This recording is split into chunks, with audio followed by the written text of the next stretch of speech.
गुजरात में सभी को चुनाव की तारीखों के ऐलान का इंतजार है, लेकिन राजनीतिक दलों के चुनाव प्रचार से राज्य का तापमान काफी गर्म है। गुजरात में बीजेपी की हालत काफी खराब बताई जा रही है। वैसे आपको बता दें कि गुजरात विधानसभा की लगभग 1 दर्जन सीटें ऐसी हैं जिन्हें पिछले 1.5 दशक से सत्ता में होने के बावजूद भारतीय जनता पार्टी जीतने में विफल रही है।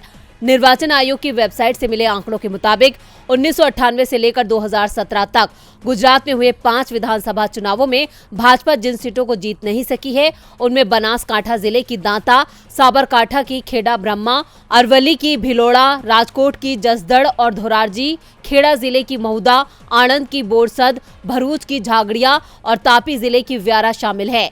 इनमें से दांता, खेड़ ब्रह्मा, भिलोड़ा, झगाड़िया और व्यारा अनुसूचित जनजाति के लिए आरक्षित सीटें हैं, जबकि जसड़, धोरारजी, महुदा और बोरसद सामान्य श्रेणी में आती है। वलसाड़ जिले की कपराड़ा भी एक ऐसी आरक्षित सीट है जिसे भाजपा 1998 के बाद हुए किसी भी विधानसभा चुनाव में नहीं जीत सकी है।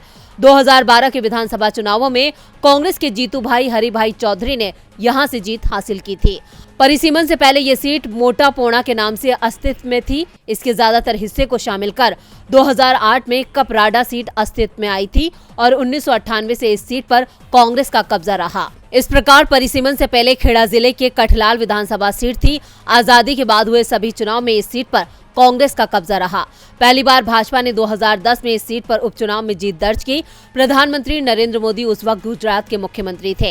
हालांकि परिसीमन के बाद कठलाल सीट का अस्तित्व खत्म कर उसका कपड़वंज में विलय कर दिया गया। इसके बावजूद 2012 और 2017 के विधानसभा चुनाव में कांग्रेस ने यहां से जीत दर्ज की। 2007 के चुनाव में कपड़वंज सीट कांग्रेस ने जीती थी, लेकिन इससे पहले के 3 चुनावों में इस सीट पर भाजपा का दबदबा रहा। भाजपा जिन सीटों को नहीं जीत सकी है उनमें ज्यादातर सीट अनुसूचित जनजाति वर्ग के लिए आरक्षित है। गुजरात की 182 सदस्यीय विधानसभा में 27 सीट अनुसूचित जाति के लिए और 13 सीट अनुसूचित जाति के लिए आरक्षित है। इस साल के अंत तक गुजरात विधानसभा के चुनाव होने हैं। डीबी लाइव की रिपोर्ट।